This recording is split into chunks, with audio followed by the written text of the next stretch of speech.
sun where the baobab grows, where stories rise and the harmattan blows. We gather here with hearts aglow, Niger's geeking out. Let's start the show. Hello and welcome to Niger's Kicking Out. This is episode 290, which is, wow, we've been doing this for a long time now. It's Yeah. a long way. 10 episodes from 300. We're almost there, guys. Yeah. Kex, how are you doing? You're on mute. What a start. Yeah. I'm really well. yeah. I'm doing really good. I caught up with Spider-Man just a few minutes ago. So yeah, I think I'm still on the high from that. But good. So you're done with Spider-Man Noir now? Yes. Okay, we'd love to get your review of that. Yes. Yeah. And Dapo, how are you doing? Yeah, I'm okay. You know, free from content for now. Good. I'm about to start jumping to the Apple series. What's it called? For All Mankind. Oh, yeah, that is still going on. Okay, let us know how that goes. Yeah. I don't know. That series, I started the new season and it bored me a bit. It's not that it's bad, I was just bored. You know, it's gone for too long. That's the problem. Yeah, but Yeah. You know what upset me a bit? I went on Apple. It was, For All Mankind. Okay, like 5-6 seasons. Let me watch that. And then I saw Star City, and I realized it's the same universe, but from the Russian point of view. So there's two new series. There's two seasons out now in that universe. Yeah. I didn't know about all of that part of that. There's a Star City. Yeah, so Star City apparently is meant to be from the perspective of the Russians. Yeah, you know, there's an actual Star City. In, Oh, Yeah. yeah. Okay.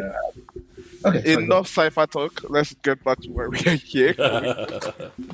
Yeah. So, first of all, we skipped this topic last week, but there is a new X-Men 97 trailer that dropped. And I wanted to get your thoughts on this. Did you guys watch this Wait, trailer? a new trailer or one trailer for X-Men 97? One Trailer for X-Men 97. Okay. The trailer for X-Men 97. Ah. Have you guys seen this trailer? I have. But you should have told me so I'll refresh my memory before coming on. Yeah. But I did, and I love it. And there's some new X-Men in there, I think. Yeah. Some new characters. I'm sorry, now it's been so long today, but yeah, I've seen it and I'm excited.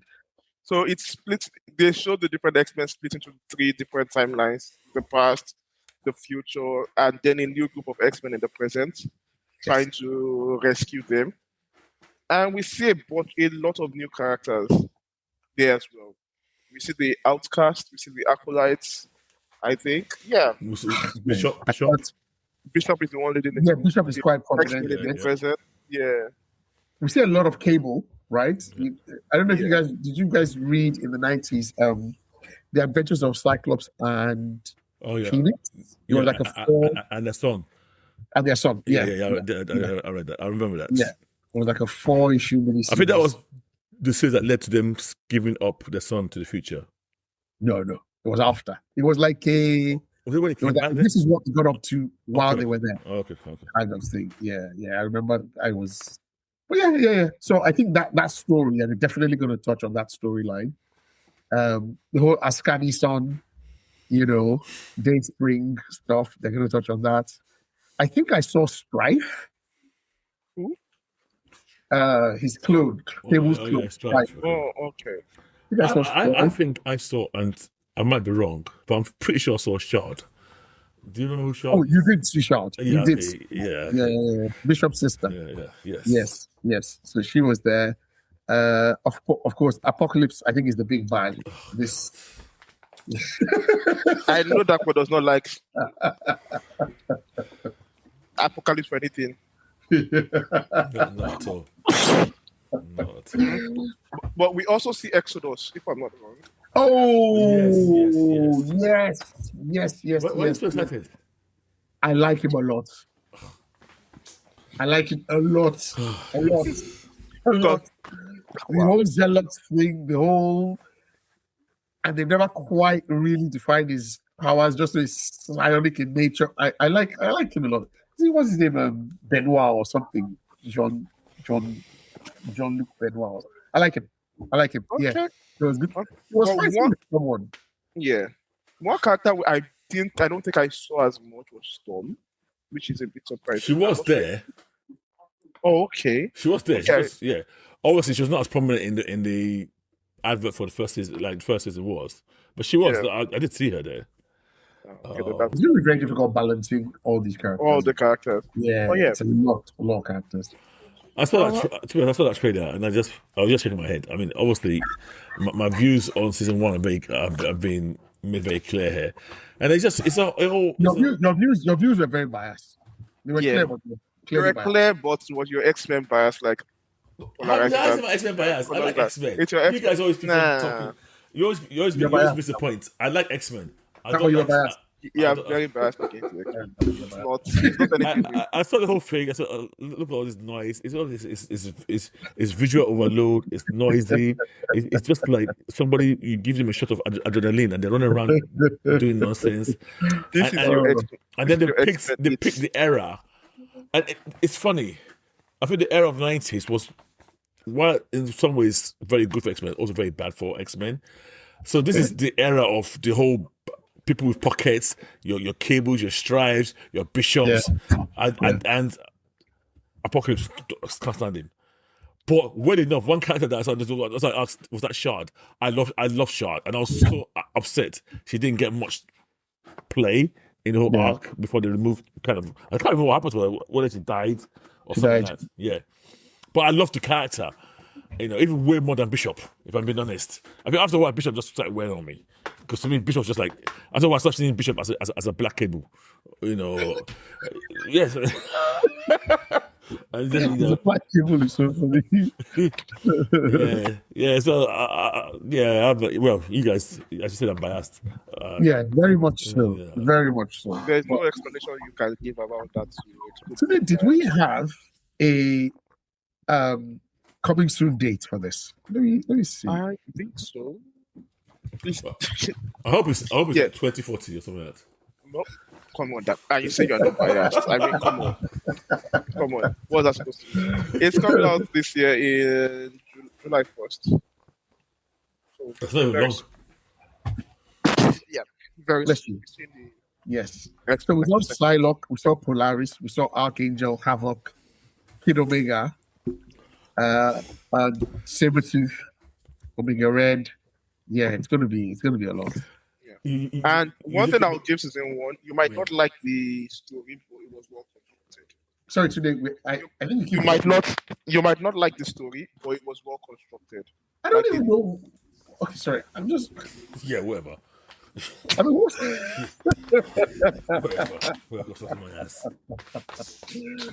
All right. Because I remember clearly, like the Magneto trial. Then what Genosha happened, and then we had the end with them confronting Magneto, then leading up to the fight with what's this thing called? Bastion. The Sentinel, yes. Or Nimrod, or whatever you want to call it. Whatever that was, was called. But yeah. And then the confrontation with Captain America by Rogue. So it was classic X-Men story.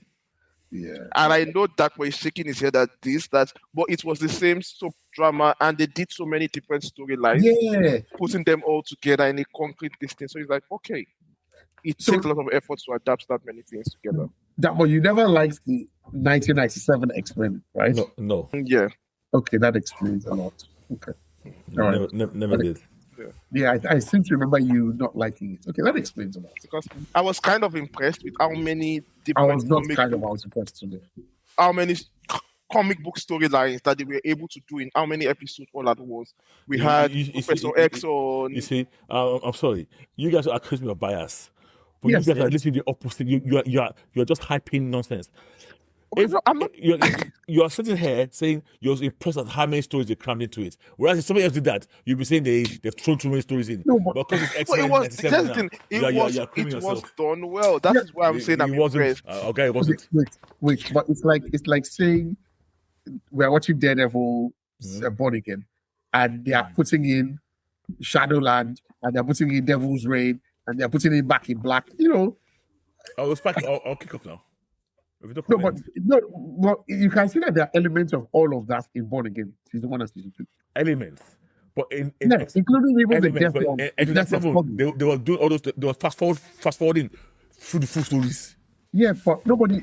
I'll be honest. Nobody really wants to watch Zero Tolerance start to finish. Just give us Yeah, an nobody wants to watch version. Nobody Onslaught. wants Or Onslaught, or yeah, Extra Song, nobody wants to or watch any of this at all. I think that- carry on. today when is this coming out? I don't want to. This is coming out July 1st. Ignore the grumpy duck over there about these guys. It was season 1 was good. That despite the showrunners, what's this thing called? Oh God, that People still enjoy it. So that guy. yeah, I feel like people enjoyed it. Wait. Something mayo. This season now, it should run by somebody else. I think it was still the That- one that produced this because Oh. season 2 was being done around the same time as. I'm not sure. No, I'm not sure, but I know it was fired after season 1. Yeah, But let's see how it goes. That point. It might be good. It might be really good. So I'm looking forward to this. I mean, pig can fly. Who knows? if it's more of the same, that will not like. So, That one, not like definitely. yeah. And there's no reason to expect anything more different. Cyclops hype as well. Yeah. But even in the trailer, there was too much Cyclops. So why are you raising up? Wait. You cannot like Captain America hype and not like Cyclops hype. One is Cyclops is one better is a than great Captain leader. America. One is a great leader, and one is a pussy like Cyclops. Please, there's difference. There's a big Yeah, so difference. Cyclops is a great leader, then Captain America is a pussy. No. I Yeah. did it on purpose so that you want to get it. Yeah, So you want because to you get it can't. You are saying one is a great leader, one is Captain America. I'm like, yeah, that's valid. Nah, you Okay. can't put Cyclops down. You can't. I can, and I will. You can't. No, you can't. You can't. Yeah, The guy cannot even hold the title by himself. you can't. You can't. You That's how Like bad it is. Like a comic book title. Yes. Almost every other mutant has had a longer run than he has. He has that from comic book runs. So, Wait, sorry. No, wait. Apart from Wolverine, Who else? some has had longer runs than him. Abi? So, you can say, Well, you can do, I'm like- as much as you like. It's I'm the looking at truth. those runs and I'm like, You at least it runs. Your so-called Oga has 0. he has had. I said he has had some books, so not that he has. Yeah, he has books. It's like the one that this guy you don't. described. You don't So if you even. hear 2 issues there. But you don't even need to have. You don't even need to have your own role to be a good character. It's like saying. No, What is no. that? If you're a great character, you would have one. He's not great. He's not. It's just there. Okay, does Tim Drake have his own? Who? Tim Drake. Look at Cyclops. He's had No, Which book? Tim Drake. That is his book. His own book. His own book. Yeah, Which he one? has his Sorry. Robin runs. Yes. Sorry. The last We better be sorry. one that was good. Yeah, The last Tim Drake was in the early 90s. That was doesn't matter. the latest one that they did. When the Cyclops has his own, early 80s, early 70s, call the one for Cyclops. I want you to know, violence. Guy Gardner has had way better longer That's runs Oh than God! Oh Cyclops. God! That call. Today can we move on? 1st of July, right? No, is it? Yes, I'm tired. It's just July. I call on the podcast today. I'm not going to let this guy. Not today. This guy is not You're not going to let him trigger you today. It can be every time.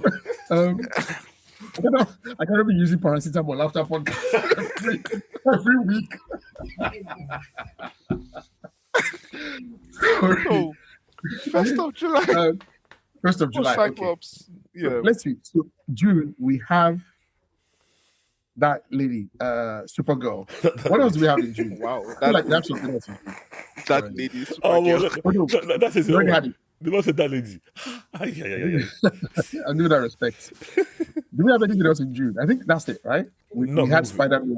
We've done that already. Yeah, and Let's Just see. Supergirl. Yeah. and What is it? no, Just Supergirl. there was that thing you were talking about that you guys don't want to watch. My Adventures of My Adventures. Oh yeah, You can watch that. Nobody No, cares. you will watch that.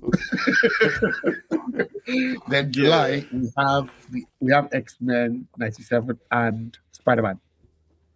Yeah. And then Lanterns. That's August. Lanterns. That's August. Okay, yeah, that's true. Lanterns. Yes. So excited. Okay. So excited. Okay, so that's that for X-Men 97 and the X-Men in general. Wait, Dak, I want to ask you quickly, if you were to pick your ideal X-Men team, Ideal team. yes, as much as you hate the X-Men, I can pick anybody I like. yeah, any of the Okay. X-Men. So I'm picking these guys purely based on me liking them. I'm not talking about whether they're a good power set. No. I like you're supposed to build an X-Men team that's going to be effective, and this is the best X-Men team you can build up. You can build on. So What's your ideal team? so you now want me to make it effective, not just pick my faves. Not exactly. Who cares about you can beat all your good balls all you want. Doesn't make him good. Like I don't understand. Come on, your boy, no. I don't know what's wrong with you. Well, okay, let's go for it. I will pick Jean Grey. I will pick Storm. Jean Grey, Storm. Oh, okay. I don't care what you said earlier. Oh, I'm picking Cannonball. I'm picking Magic. Keke, are you sensing a pattern? I'm picking As in, he's so blatantly obvious. Will you put Shard there as well? Oh well, she's from the future, so maybe Okay. I can't. Will you put Boom Boom as well? No. Boom Boom is rubbish now. I'm not Boom Boom Jelly. They're rubbish now. What are they doing? Yeah. I'm trying to think. Psylocke. Oh, I like Psylocke. Let's do Psylocke in there. I'm trying to think. Oh, I want Monet. Monet's in it. Of course, Monet's in it. Of course. I want Monet in it.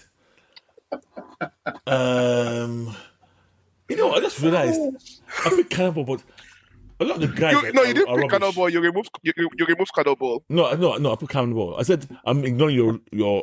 I love Cannonball. So I want Cannonball in there. I'm trying to think. Original X-Men, now Iceman, Beast, now saw all of those tossers. But this guy's dead now. Is he still dead? Banshee.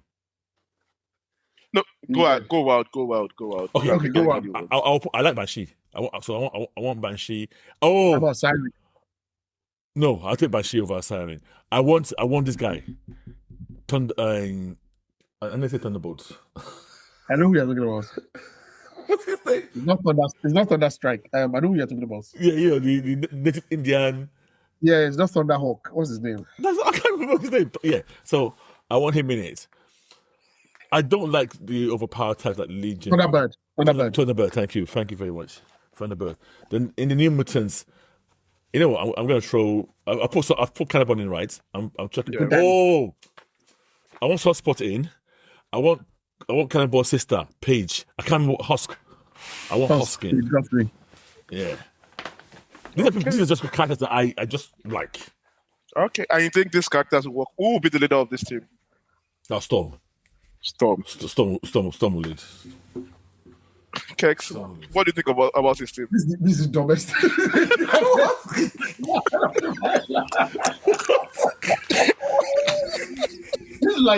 is like that one would have loved. You know that 18 comic book that had female, like the female Avengers. Yeah, I would have loved it. And all you would have, man, look at this comic book, so nice, so good. Man. You see, you guys are so sexist. You're so sexist. That because I'm picking characters that are great characters. Or you could see that, I'm picking too many females. That's what your mind has gone. Because you were only picking females until we laughed at you. No, I picked Cannibal before you started laughing. I put Cannibal. Cannibal's my third choice. Okay. And you didn't even pick Cannonball because you thought he was a good character. He was an effective character. You just picked him because because I like him. To be honest, all those guys I picked, I was not even thinking about effectiveness. You like Jean Grey? Yeah, I like. Yeah, and now let's look at when I like Jean Grey. To be honest, I'm talking about Phoenix. You know, like the Phoenix, her Phoenix level just before she went dark. Yeah. Okay. Fair enough. I just wanted to see like if you can make a team from the X-Men. Don't bias. Yeah. Yeah, we know where you're. Exactly. We know what's picking, what's choosing for you. Not to rest. If you look at any of the classic X-Men team, none of them are all that all. Okay. What does all that mean? No. Like don't go down that rabbit hole. Wait, let's go there. If you're talking battle for effectiveness, if you take the original X-Men, my team will buy that. My team will buy that team. That team just people buy that team anyhow. But if you look at that team was full of 15 and 16-year-olds. Yeah, but my point is correct. You talk about effectiveness, but so I thought even the two X-Men teams, they were not that effective. The first two incarnations. Oh, and even that one when they brought Wolverine and Storm and after that Krakoa or something. How of them even died in that battle? But yes, my team will make them as well. Okay. Yes. Okay. One day we'll do a proper X-Men battle episode. We will do a proper X-Men battle one. Exactly. Exactly. But moving on. Yeah. Kex, you finally finished your Spider-Man Noir. Yes. Now, we purposely kept away from some spoilers last week because we wanted you to experience first. Yes. How did you find the final 4 episodes? Yes, the final 4 episodes. So I stopped at episode 4 after I won't even say discovers, but after she uncovers then Riley is Spider Noir or the Spider. Yes, Spider Noir. Yeah, the Spider. Yes. And it ends with a kiss at the end of episode 4. And I was like, oh, let me preserve this good feeling and just leave here now and just save the remaining 4 episodes, which I've now caught up. And immediately in episode 5, if you check the group chat, I think I said he betrays him. Yeah, I laughed when I saw that. Yeah. Good. Yes. You don't even wait. Nope. She found us at the end of episode 4, between episode 5. Yes. Yeah. I was very, very, very hurt. I was hurt. Especially like she couldn't wait to go meet the scientist and say, "Oh, don't hurt him, don't hurt him. But if he needs to harvest his organs and his bone marrow, and if he needs some cerebrospinal fluid, you can get it, but don't hurt him, okay? It's Ben Riley." I was like, how can you sell him out like that? Because, for the one she loves, she really loves. Yeah. I in a way, it was a rebound. So they was. I got it. Yeah. That direction. No. Yes, go on. No. And it was. Let me put it this way. I like the writing, the fact that it didn't end up with both of them in love, because it would have felt too. It did feel too. So this girl just left Flint and now she's on this guy. The betrayal was like when the guy was pinned down. They gave him the sedative, pinned him down, tied him. Took him to the lab and everything, and he was. And then the scientist said, "Oh, we made a deal with Kat, and she said we shouldn't hurt you." Blah blah blah blah blah blah. In my head, I was thinking that when I come out of here, I'll be killing everybody. Even people that didn't have anything to do with it, I'm killing everybody. The only people that won't die, the only people that will not kill are Robbie and Janet. But apart from that, I'm going to Silvermane. It didn't have anything to do with this, my kidnapping, but I'm wanting this place killing that. Let's just start afresh. What rubbish. I like the betrayal a lot, Kex. Yeah, as a story bit, I like it because up until episode 4, we've almost forgotten that this was we like this girl so much that we've almost forgotten this is the girl that set up Flint's friend to die. Flint's friend, the fire guy, she's the one that set him up to die. Yes. Yeah. And she did that fully, like playing multiple games, playing multiple people, just to get to that particular ending she wanted. So she's and she's in the end, her character is very true to the spirit of those characters in Noir books. Yeah, They always femme portray fatale. the Gum Show. They always they use the femme fatales wows Yeah. to make the guy mumu, and then to fool into No, very, very true. Yeah. Very true. Like, and we didn't see. I didn't see it coming. To be fair. no, which is a good thing. I actually also bought it. The way Kex bought it. That okay. So I thought it was a bit quick for her, but I thought okay, Yeah. Okay, you know. it's sweet. And then they did the thing where she was falling in love with the guy, with Ben. Then Flint comes back as a bad guy, which in a normal TV show is a usual thing to make the girl fall even more away from Flint and into the arms of the new guy. And then this show goes back to, okay, it's a lie. This girl actually really loves Flint. Flint and is willing to sacrifice everything for Flint. So I liked it. I really like that. My head was hot. But yeah, so that happens. What's his name? Nicolas Cage was hamming it up. Was definitely caging it up a lot. Was the latter episodes, but I was like, okay, I'm here now. So what are you gonna do? But I still found that I love this series as much as I did the first 4. Maybe not as much as I did the first 4 episodes, but the final episode where he's on the phone and he dials the phone and he says, "Oh, I'm going to call the spider now." So make sure you have my. So I thought he was like, I was like, what is he doing? Like, is there anybody on the other end? And then he says, "Oh, he wants to talk to you," and he gives it to what's his name? And Superman ends up talking to Robbie. I'm like, man, I had a lot of belly laugh out loud moments. That sequence, I like it a lot. That entire ending sequence where he goes to the club, and then from Superman threatening to kill what's her name? Felicia. To him pretending Spider-Man, to Robbie coming in, and then this guy taking Robbie's powers away. It was gold. It was funny. And then Robbie is like, no, I can fight both of them now. And he was like, and then Ben is like, no. I don't think he can fight them right now because he just had another fight. I had some belly laughs. What do you think of Megawatt? I think I want to call him Megawatt. Megawatts. He's a very detestable character. Yeah, of course. Yes. But I love the way he was very well. Yes. He's very detestable. He was winding me up. I was like, this guy is not, you can't shoot him with bullets. I was like, Superman, kill this guy. He's a loose cannon. He's a loose unit. You cannot.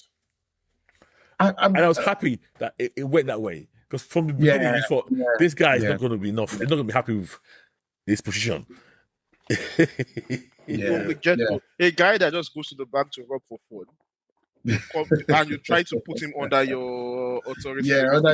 He plays out exactly that way. The guy's going to ask the question that, why am I working for you? I have a board that has the power. And for someone like him who is not far-sighted enough to see the need for someone who is less in charge, he's going to always act, and it was done well. He's very selfish, very short-sighted, and like you said, detestable. Even what's this guy's name? Lottie, Tombstone. When at the end when he gets this with the antidote and the powers go blah blah blah blah blah blah. I like the bit of conversation between him and Robbie, and at the end when he's leaving town and Robbie's like, "Here, man, this is all I can spare." And then the guy's like, "Don't worry, I got enough." Apparently he had money from Silvermane, and just that whole. Thanks, man. I appreciate it.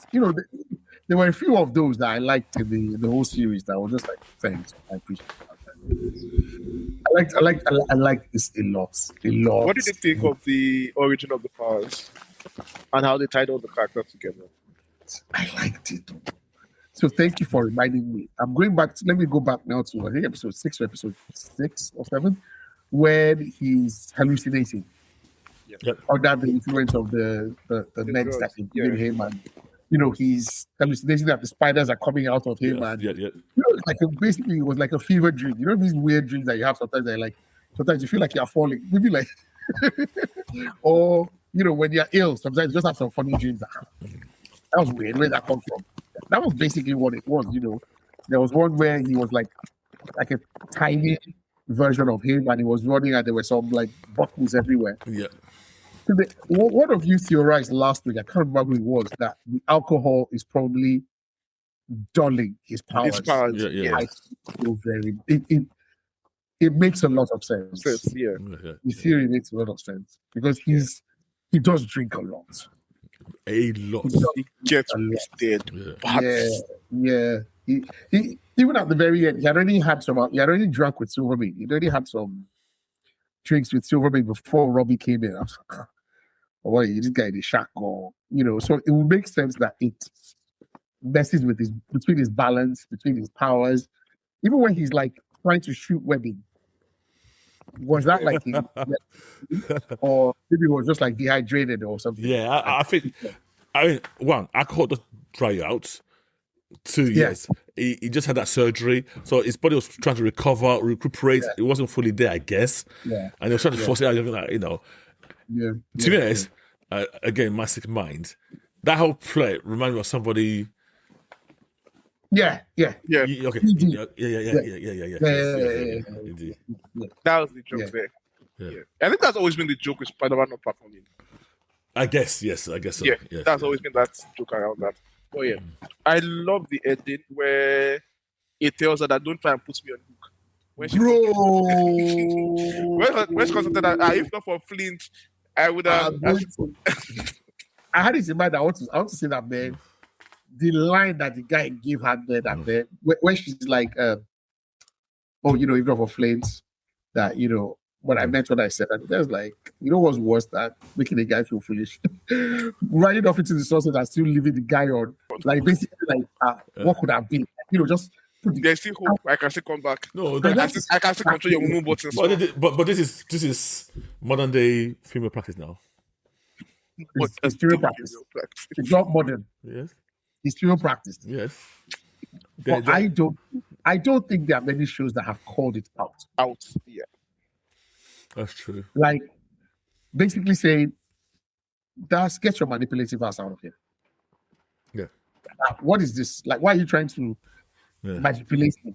Yeah. Because we can buy that. Guy. We can buy that you are trying to do a good thing because you love this person. They focus on the love that you love this person. You're trying to do a good thing for this person. They ignore the hurts of the betrayal and manipulation you did to the other person. By the way, so it's like, okay, I like it all out. Yeah. If you're lying, if you wanted to lie to be with him, I get it. If you love him, you've won. But which one is it that you're now putting me on? If not for this, stand by. That is wrong. If they need to be a good person. And when he now gives it to her, she goes, go to hell, Ben. And he's like, I'll be waiting for you there. Oh yeah, like I love that line. You are not a good person. No, but it comes from the need to try and be a good person. That thing that you say, okay, I'm trying to be a good person. I want to get forgiveness. I want to be seen as a good person. Even though I just did this very shit. Yeah. I like it. Even though what you did was it was cruel. Anything could have happened to the guy there. Like, of course. It was less than 24 hours. It was of course now. No. I was surprised that the guy it's shattering to do stuff like that. So I loved when Jenna gave her 2 hot slaps. Oh yes, yeah. 2 hot ones. Yes. I mean, this is the guy she just met for the guy she knows that she wants to spend the rest of her life with. Like, But in the end, to me, she's not surprised she's like that. She's not surprised what she did. That's her nature. And it's almost, to be honest, not even her nature, that, but both of you, think about it. How far would you go if it's someone you've been in a relationship for so many years versus somebody you just met no, and you have the opportunity to save their life? No, what I meant by her nature is to use her female wiles to manipulate Cage to get what she wants. It's what I'm saying. I'm not even, to be honest, Cage knows what kind of character she was anyway. And he still fell for it. It's not like he was unaware. Yeah, Yeah. He fell for it. Yeah, He fell. and I mean, I don't. Well, I know you said almost all of us, but I'm pretty sure all of us at one time have had this girlfriend that we know was not good for us, but it's like Yep.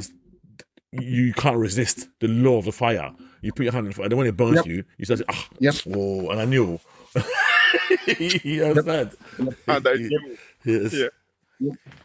But yeah, it was, You know I like this that movie. almost like feeling like you are different. You are the special one that Yes, will not, yes, yeah. You feel, you, not break your heart. it's the You foolishness. know that you, Yes. yeah. It's the foolishness of being in love now. You know what she is. Your mind is telling you, this guy, you're a fool. You have to say, no, it will be different with me. I'm different. Yeah. And then when it lands, your brain will say, you see, Okponu. It'll be telling you. You didn't hear what. Yes. Okay. One last thing. Yeah. One last thing. Ben Riley is not his real name. Am I the only one that? I did clock that actually. No, so he adopted the name Ben Riley after he got back from the war. They don't tell us what his real name is. I did clock that actually. Oh, yeah. It's mentioned that, as in, it's watched it very recently.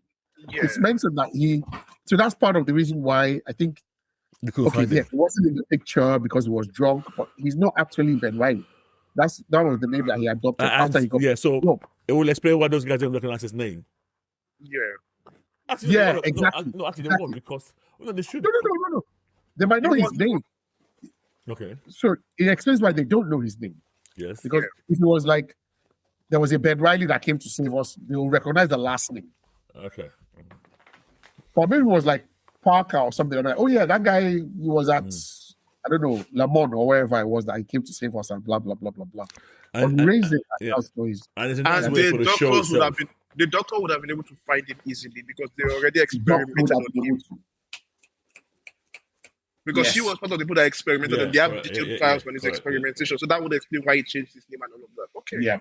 That's Yeah. a good catch, Kes. Yeah. I was like quite intrigued that okay, so he adopted this pretty much the same R616 adopted the Ben Riley persona.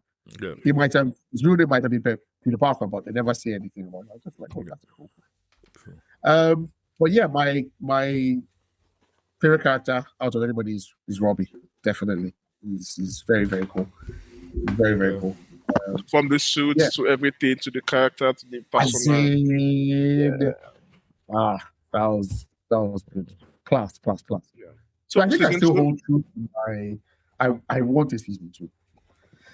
I realized at the very end when he's stepping out and it's like Riley and Ruiz detective agency, I'm like, I want to see more. I want to see more of these guys.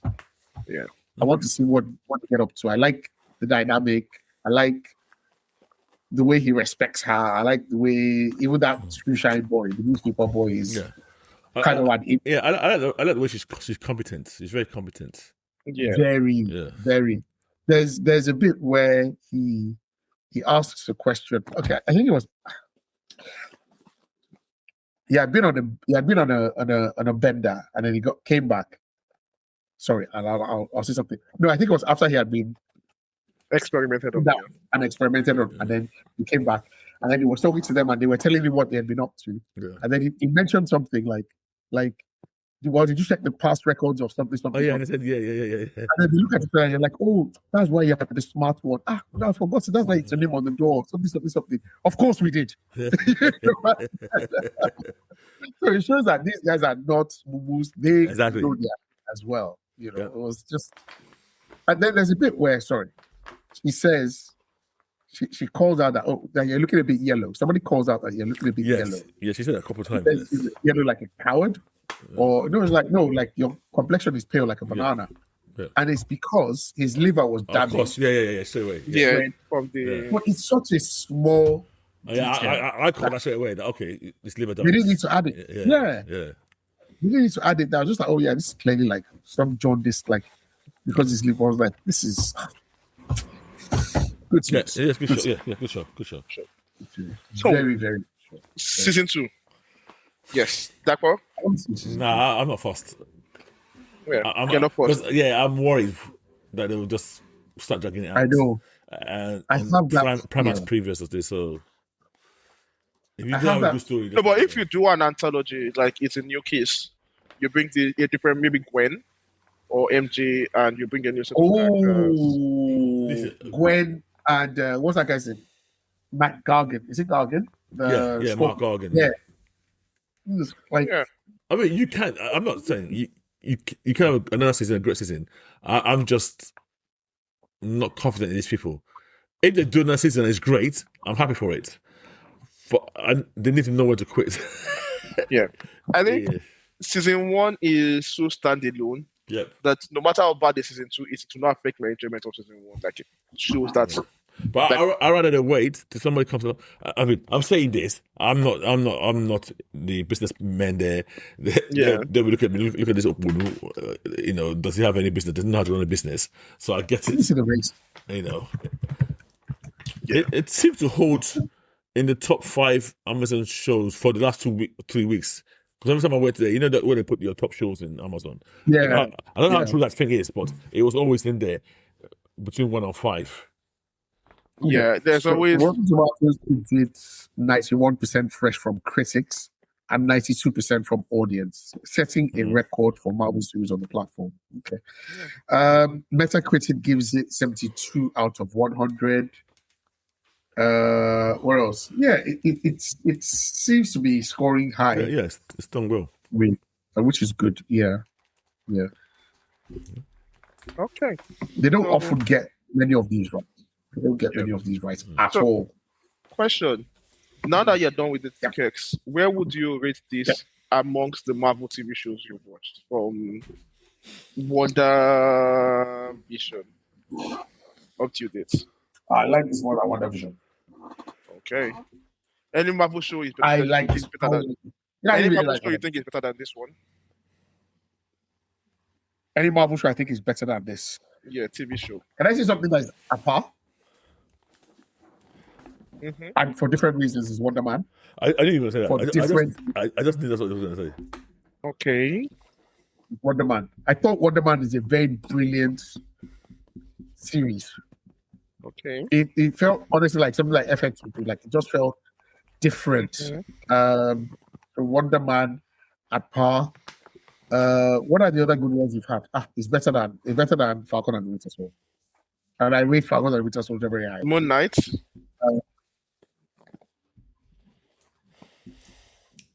It's better than Moon Knight. Okay. Better Daredevil. than Moon Knight. Oh.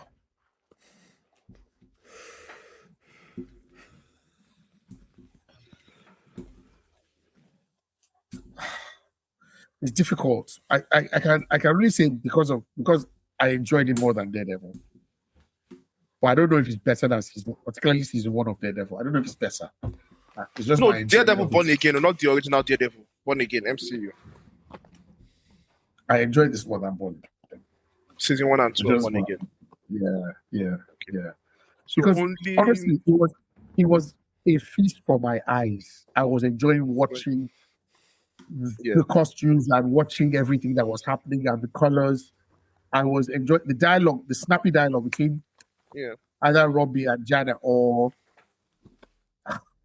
Kat and Robbie or even what's his name, Brendan Gleeson as Silvermane. Although I didn't like his death. I don't know. I like It's good that I like that. Yes. he had to kill him. She had to be the one to kill him. You know. So far for you, only Wonder Man is on par for this for the best Marvel TV show produced. Yeah. That one does this old. Mike, It's not even close for me. So no. What's the where does it fall with your ranking? What does it fall? Well, it falls below all the ones he's mentioned. Is it all the ones he's mentioned? I think WandaVision. So WandaVision, I'll put WandaVision above it for me personally. You put WandaVision above this. You put Daredevil Born Again above this. Only second season. Only season 2. Yeah. Only season 2. You see, the thing is, it's hard to compare because some of these shows are within a bigger universe and they will clearly try to build it. And this one has a luxury. And even Wonder Woman, in a way, has the luxury of just doing their own thing, even though technically Wonder Woman was in the MCU. So it's kind of hard to compare It's apples and it's all these apple and oranges, or is it apple and pears? I can't remember what the saying is. Apple and orange. But you get what I'm trying to say. So I struggle, but I wouldn't put it above second season of The Devil. I would not put it above WandaVision. If I'm being honest, and I know you guys are going to abuse me now, I still prefer She-Hulk to this. But I do like this a lot.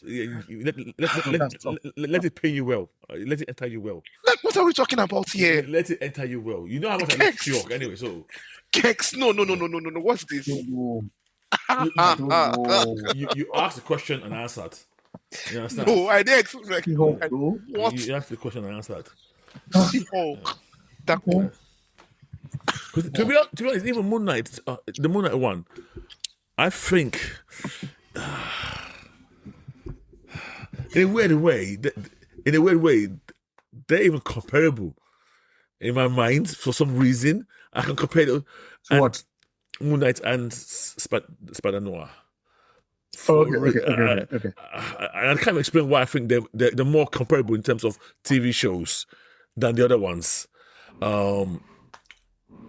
And I think I would edge Moon Knight above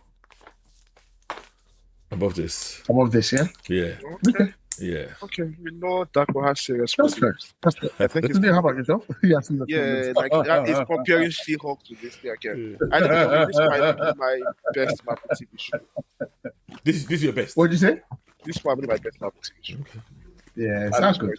Sounds good. Because, and it's funny, this year Marvel has dropped 3 very, very strong TV shows this year. Like all the shows they've dropped this year have been incredibly strong. Right. So you know one thing that winds me up a lot. Yeah. Marvel had a bad period. Yeah. So I would say that bad period lasted 2 years. Is it More than 2 years. Is it more than 2? That's. Is it more than 2? I was going to say that's. Okay. Okay. Right. So it had a period. From COVID up until last year. So let me ask you a question. When was Spider-Man not the last one, the one before the last one? Before they started doing Eternals, Black Widow and co. What year was that? Are we talking 2020? I think 2018, something like that. I don't know. No, it can't be 2018 now. I'm just Endgame was 2019, right? Yeah. So okay. Endgame was 2019. Far From Home. So you are right. 2020. So you are right with your COVID thing. So yeah. So 2020. Oh, okay. Maybe it's longer than that. Because 2020, I don't think they released anything in 2020 like that. After it was like the TV shows. Yeah, the kind of took a year. Oh yeah, after the TV shows started coming out. Yeah. Anyway, that period. So maybe it's longer than 2 years. I said actually, probably more like 4 years, if anything. So that is period, and that period alone has put such a dark blot against the Marvel thing. But when people talk now, you'd think Marvel's been bad. We are talking for almost 5 years now. Yeah, 5 years. But remember, and almost as much content as we've gotten from Marvel from 2008. Yeah, but remember they had a run. Forget. I guess the TV shows in some way made it even worse. Yeah, because we got as much like if you check out all the content we got from Marvel from that period. Yeah, but what I'm saying is, that last period since that people just blotted out Marvel, and then when people now start talking, it's very easy to make that comment. Marvel's crap now. And even when they release, and it's like it's now almost, and in the world of social media, you see these patterns repeat themselves across different things. When something good comes out, it's now overlooked, or even not giving the right due to some of the good ones that because some of the latest movies that come out, in my view, are better than some of the early Marvel ones. But nobody's going to re-rate it that way. Oh yeah, like from last year till now. Yes. Thunderbolt. Yes. Thunderbolt. Fantastic Four. Yeah. If they've come out in prime Marvel time, I would rate them above. Like I would have rated. Yes, of course. It would be rated above for me. Falcon and the Winter. No. Yeah. Guardians of the Galaxy. The Iron Man 3s. All of this. They would get. I like Guardians of the Galaxy. What? I like Guardians of the Galaxy.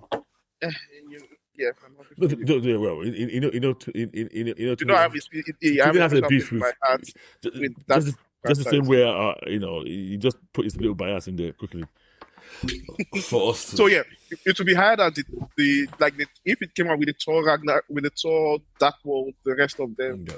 These movies would be like stellar entries in those. Yeah, categories. they'll stand up bold next to all of them. Yeah, Oh, yeah.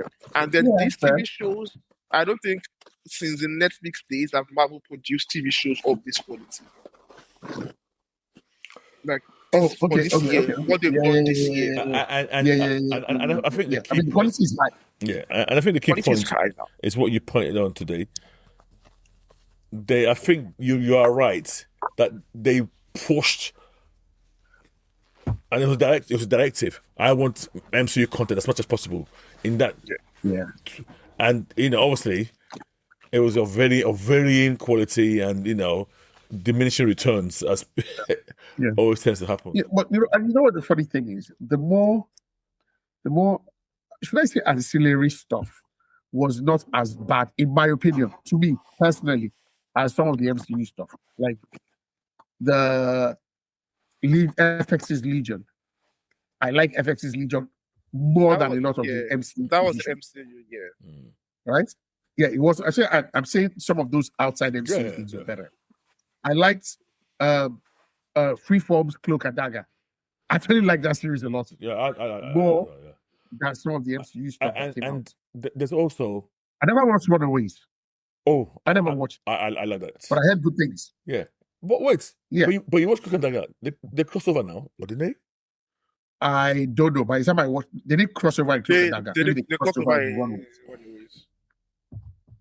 I didn't watch Runaways. Cloak Maybe they and Dagger crossed over showed in up that. in Was it one way? I think it was one way. I didn't watch Cloak and Dagger, Must have been. but I watched Runaways. Oh, I watched Cloak and Dagger. I do not remember. I don't remember seeing it in there. Okay. Cloak and Dagger was like 3 seasons or something. Yeah. So here's the thing. We It was can blame decent. the They had a lot of directive. money. You can blame the directive for pushing content, but MCU, like this year now, they've released how many TV shows, Yes.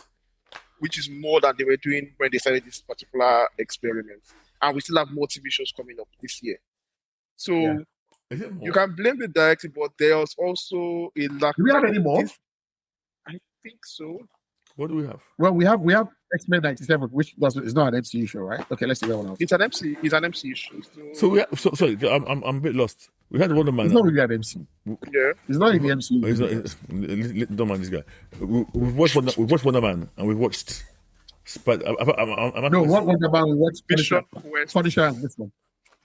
Punisher and Wonder Man. Punisher. Punisher one off and this. Yeah. Vision Quest, then Friendly Neighborhood Spider-Man. No, Forget that wait. Yeah, go on. Born Again, Punisher, Wonder Man. Okay, That's 3 already. Yeah, and Spider Man. Well, okay, 3 in MCU. Yeah, it says 3 in MCU. Yeah. Yeah. 3 in Vision MCU. Quest is Yeah, coming out 3 this MCU shows. Yeah. Is it really? I think so. What's that? What Vision Quest. Vision Quest. Yeah. Okay. I'm not sure anymore. I didn't but know I that was a thought it was coming out this year. I don't know. Yeah, so to me, that's not that much content, especially That's 4 TV shows. no, that's 3 shows. That's 3 shows. I want is a 40-minute mini movie. No, I'm talking about Vision Quest. If they're counting Vision You can't. No. Okay. Yeah. It's a lot. For MC, 3 shows. it's a lot. Even 3 shows is a lot for MC. Because the thing is, even if I'm not talking about the interconnectivity of it, No. if it's poor, like not meh, if it's poor, it spoils because even people we know were like, why did they even do that Punisher? Like, Yeah. it's bland, but it's not already. People are like on the tilting on the thing. But if it's bad, then people will just be like, why the fuck is this guy even going to be in Spider-Man? So they have to thread a line between. Can't just be putting stuff out there. Why are we doing it? Is it going to lead to anything? Is it a standalone? Okay. Do we have the right tone that we're looking for? Do we have the right showrunner? What has he done? There's a lot of questions that they need to ask themselves. Okay, so in the first thing now that you've mentioned what it will lead to, I was gonna say none of them mean anything in terms of the MCU, but actually that's a lie. I think two of them will now. I think Born Again for sure. Yeah, Born Again. Wonder Man maybe. And Punisher are definitely gonna lead into. I definitely now leading into Spider-Man movie. Punisher is not into anything. No. Do you think he's going to? Do you think The character. No, what I mean is the character is going to appear, and that's literally the next movie after this show is that. So that and Born Again is the Born Again one that people should even argue because we don't have any evidence, but we believe they're going to be in it. Because Born like, Again even not just at the level, like we are going to see characters from the team from the Born Again unit, like the new mayor, the Black Lady. I think she was seen giving Peter Spider-Man. I think Born Again is going to. It doesn't have to be Daredevil, but tangentially, I think it's going to have impact. So yeah. But whatever Marvel is doing, they should continue doing, and I really hope that they get the viewership numbers. Sorry, the mic seems to be. Yeah. Whatever Marvel is doing, they should continue doing, and I really hope they get the viewership numbers for these TV shows because they've been good, and I really want to encourage them on this. Okay, it makes sense. This year, so far, Marvel, you guys are hitting top of the park. Disney needs to step up their game. Okay. Agreed. So. Okay, what we got next? Still on Spider-Man, because of Spider-Noir, we decided to look at, live action, what are our best Spider-Man moments? Best Spider-Man live action moments. Okay. For the TV show. So what we'll be doing a round robin. You start with Darko, Keks, myself, and we'll go around. We'll argue if it fits into that particular canon. Do we want to do, because if we pick 3 each, how many do we want to pick for the final? How many do you want So I've got 3. Yeah. What if we overlap? How does that just you mean pick a different one? There are too many. Okay. Yeah, if somebody picks your own, then you have to pick another one. Okay. Another one. Okay. Well, how many do you want to keep? For the sake of argument, how many? We need to keep. I think we need the top 3 from all. We need to collect a top 3 from all of us. Top 3. Let's make it 5. 5. Oh. Okay. No. Top 3 now. Top 3. Okay. I would for record purposes. Let it. Do top 3 and then put your honorable mentions. No, I mean we all pick our top 3, but like collectively, do we pick 3? Collectively you should be top 3. That's what I'm saying. Yeah, collectively top 3. I tried. Okay. That one. Yeah. I can tell you now that I feel like maybe one of my top 3 will enter. That would probably be the one somebody else. But remember that these are personal. Of course, personal. Yeah. Okay. Right. So you point to me. I'm gonna pick this moment as one of my best live action Spider-Man moment. But calling it best live action Spider-Man moment always feels weird to me when I say it. Because it's not a good scene. Yes. And I'm going to pick, my first choice is going to be the death of Gwen Stacy in Amazing Spider-Man 2. I'm talking about the catch and her hitting the head and that little crack noise. No. I thought about this one a lot, but the only reason why this didn't make my list is because I was expecting it. Oh yeah, fair enough. But so now and I've seen people react to this who did not know the story and their reaction to it, the disbelief in them. Oh mate, yeah. But you're right. So I was expecting it, so it didn't hit as hard to me. I was like, it was more of, are you actually going to do this? I really love Emma Stone as Gwen Stacy. This couple that you guys have spent the entire movie building up this couple to be really good. Are you actually going this direction? And then it was filmed in that visceral way that left a bad taste in my mouth. So I can say an argument for if you don't know, it would be a very heartbreaking moment, especially after the way the dad died in the previous movie, telling his boy to stay away from his daughter. Yes. And then he got the daughter killed. Yeah, but for me, it's still one of my best moments in live action Spider-Man. Okay, checks. Why? Okay, in a weird way, it's almost the same reason that they gave. I knew it was coming, but I thought it feels so well and so well done that it still managed to have an impact on me. And you know, like because there was almost like 2 forced saves, force where for okay, they're not going to do it. Oh, they're not going to do it. Yeah. And then even when they then did it was like there was a. Yeah. Did I hear that crack or not? Did that? You know, I thought it was just too excellently well. Personally, I can't. It just it's okay. No. I agree with you. I agree with you. It was done.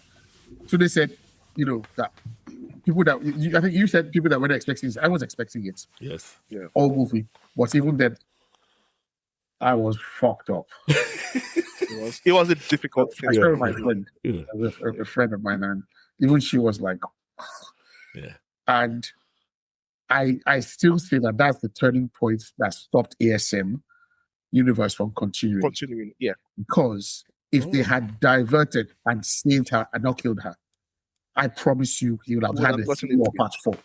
So it was, I think, so that seminal moment when they decided to go along with the storyline. Yeah, was a bit of a full, a faux pas.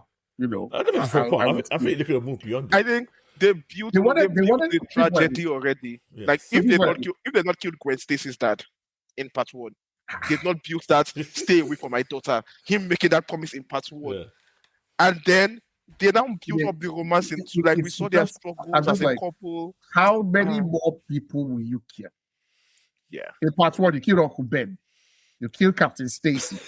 In this second one, you now kill Relax. So the third one, there's only so much struggle. There's a point where go on. No, I was going to say the third one probably would be end up happier because I'm guessing in the third one he would now have an MJ. Not enough people are going to the cinema to rewatch it. Just be like, nah. I can't. I've watched that movie again, but I've not watched that scene again. It's too difficult. Yeah, it's too difficult to watch. I've seen it, and the funny thing is, when we read comics, right? And there's a lot of people who hate the idea that Peter can never catch a break. A lot of people that the sufferhead is too much. Yeah.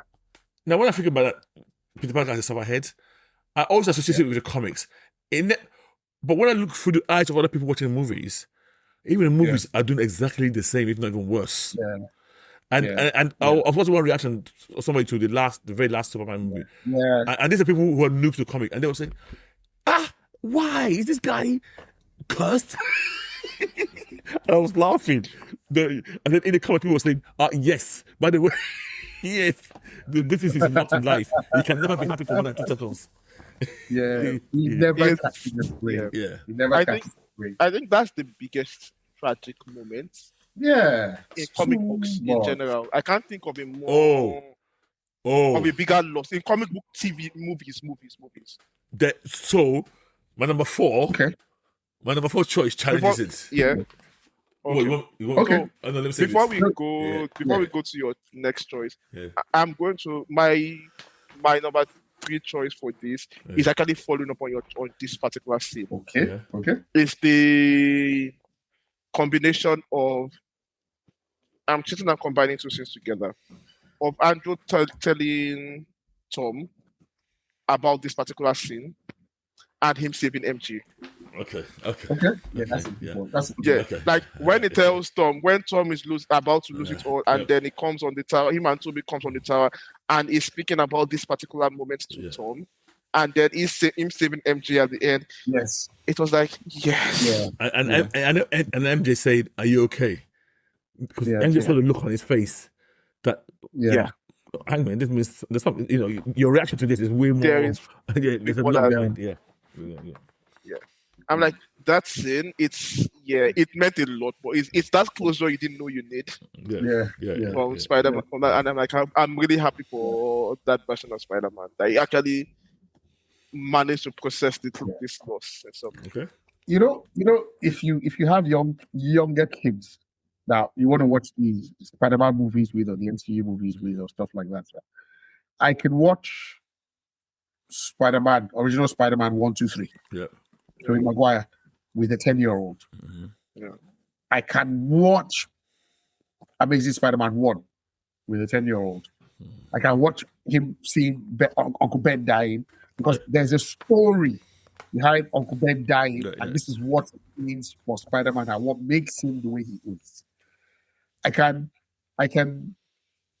put aside the Captain Stacy dying because I can say, okay, you know what, you can't save everybody. Yeah. You know, I can just try to, but I cannot watch you with my kid and watch Gwen Stacy die. What am I teaching? What am I teaching now? So no matter what you do, it's like Life happens. Yes. life happens. happens. That sometimes you do your best and you still fail. Yes. Yeah. It's sometimes you make all the right choices. Yeah. Sometimes you make all the right choices and you still fail. But it's one of those things that imagine if it's in the cinema, especially in the cinema, and you take your kid to watch it the first time and he saves her. Immediately you come out, your kid will say, buy another ticket, I want to watch that film again. But after he comes out, he's crying and he's distraught. And he's like, don't you ever take it to what you do in your life. It's character development, Keke. It's character development. It's character development. And kids need that. They can't be going to like making them. It is the modern equivalent of Old Yellow when they put that Old Yellow. Old Yellow is the dog. Yeah. Exactly. Keke, if you remember, as kids, we were made to watch Bambi. Yes. What? Bambi. Yes, that's also. Yeah, Bambi. I know. It was. This one just felt so. Anyway, sorry. Yeah. So today, have you gone? Yeah. They're saving Spider-Man and saving MJ and him speaking with Peter about it. Yeah. I'm gonna go with, and again, like I said, this is not going to make your list, but Amazing Spider-Man 2, the love scene between Gwen and Peter, where he's walking across the road, and they're playing a song for Azula or something like that. And I've never believed that there are two people in love like that in my life in watching anything, whether it's the Notebook or anything like. I don't think I felt so much like. These people love them. Yeah. So, the romance between. What scene is this? The first film or the second? The second film. Okay. So it's after they've decided that, I think after they decided they're just going to be friends or something like that. Yeah, where she says she's going to go to London. And Okay. I remember that scene. Yeah. Okay. And then it convinces us. See, this is why I hate that scene. Because we spent the entire movie on their romance and how beautiful it is. And how hard they work for it to work. It is the best online live action romance. Spider-Man romance. Yeah. Absolutely believable. Yeah.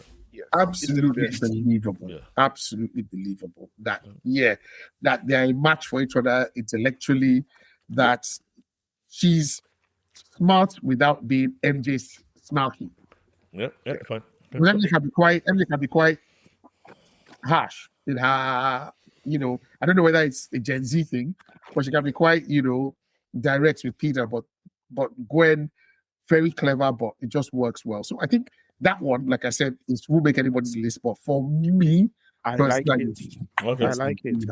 The entire romance of Gwen Stacy and Gwen Stacy and Spider-Man, it makes my list. I like that. I like why I was struggling with that. It was I was finding that to pick a particular moment.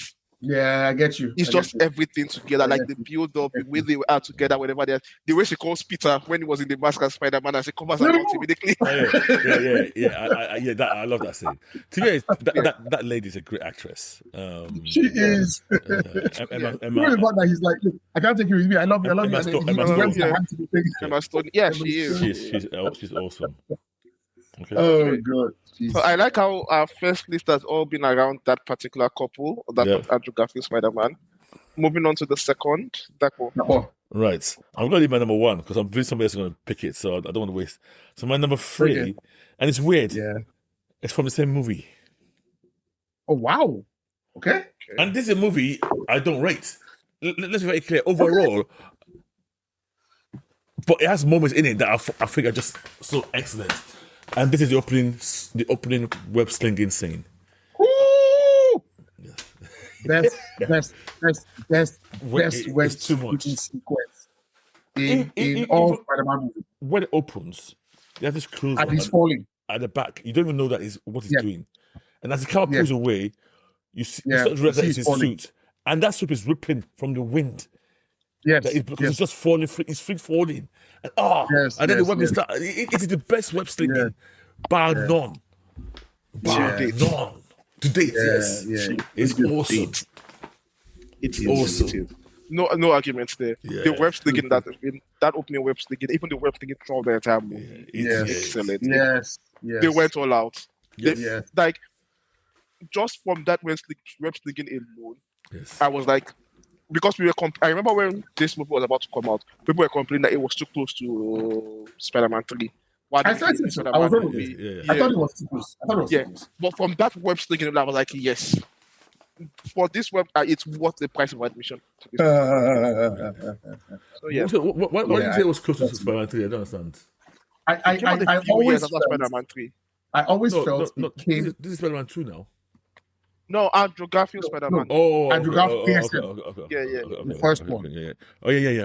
I was one of those that I complained that it was too close to Spider-Man. Just give it a few more years. Let it breathe. That whole sequence, and then I think it ended up with him fighting. What's his name?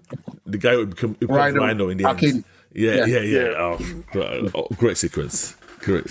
Yes, it's good. All right, who's next? So I will go next. Still from that same movie. But What? this is the first one I think, yes. This is the first one I think you guys might actually disagree with me on. Yeah, Okay. But I revisit this sequence a lot. The first appearance of Electro on Empire Square, in Times Square, Okay, I know what you're saying. where the music, the Electro. the way he was trying to talk him down, and then when Spider-Man has to save everybody, Yes. that scene from I'll tell you what I don't like. yeah. The way he lands. There's the way he lands, and then he does like this, and then he looks kind of weird. Like I know what you're saying, because if you remember, I think one of his web shooters was broken. Correct. By It Electro. was fried off By by Electro. Electro. Yeah. Yes. Yeah. So he had to use one to web like 8 people and Yeah. pull them from Yeah. touching stuff. And Yeah. it's a very good sequence. And even before the sequence, even not just the sequence, catches the him police talking with Electro, Yes. Okay. and with the music in that scene, where Electro was saying, "You know me, you saved me," and then Peter Yeah. is like trying to remember, "Oh, you are my Yeah. guy, you are this thing," and he's trying to calm down that situation. The music, the score, the way it builds up. And even that same scene, I like the relationship between Spider-Man and the police/firemen. Like they even give him a fire. Yeah. And it was pouring water. Yes, Yeah. yes. So yeah. Yes. He sprays water, Yeah. and he has this. So Yeah. that scene, because that's one of the Spider-Man scenes I know I can go and watch on YouTube every Okay. time. Yeah, I just like that entire it's a- sequence from it's- start it's- to finish. It's a good scene. You know, Yeah. to me, the only thing I don't like in that scene is Electro himself. I didn't like the way Electro looked throughout. You know, that comb over thing he had, but yeah, Yeah. it's a good thing. Yeah. It was a very weird choice for Jamie Foxx. I would Yes. say making him look like that. Yeah. It was a great choice. Yeah. Yeah. Okay. I don't mind that. I don't mind that sequence. I liked it. It was just the way he posed after he landed that I did like. I was like, it's a good So, sequence. Kex, what's yours? Memorable. Mine is I have two, and let me go for the obvious one. Okay. And it's old. Might not hold up if you look at it critically, but it's the subway sequence from Spider-Man 2.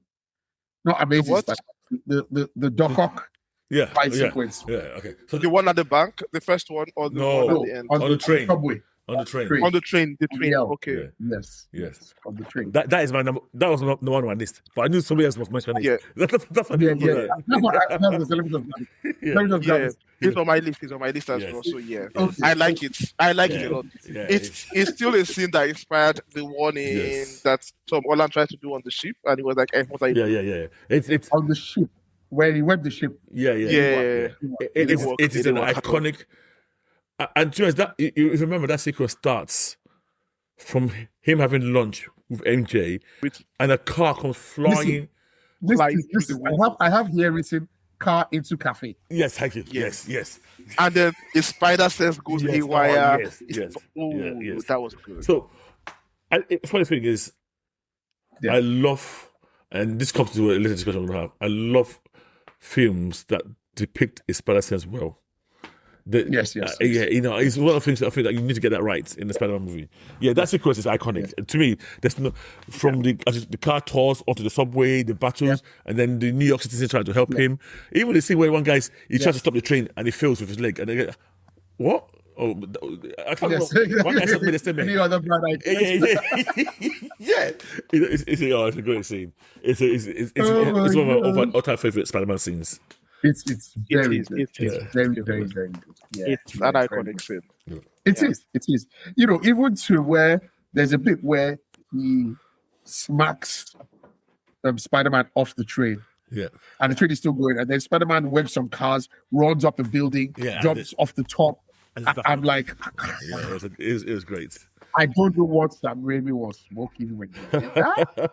Well, whatever it is, it should come and give some people a gift. He should please It's just smoke- go to smoke find bomb a lot with. and give everybody. Yeah, we need more of that kind of thinking in the modern. Yeah. I mean, In the because modern this is day. a hyper agile character that Yeah. sometimes people seem to forget.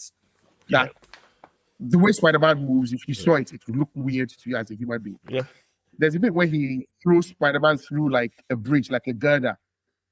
Oh, I don't know if you remember. and the guy twisted, Yeah. and he went. And he threw it. Yeah. Yo. Yeah. Showing Spider-Man, that's one of the all-time best action sequences in movies. Yeah, generally. In comic book movies. Yeah. Okay, so that's what it is. Spider-Man. That one. Yes. Right. So finally, I think I was just talking.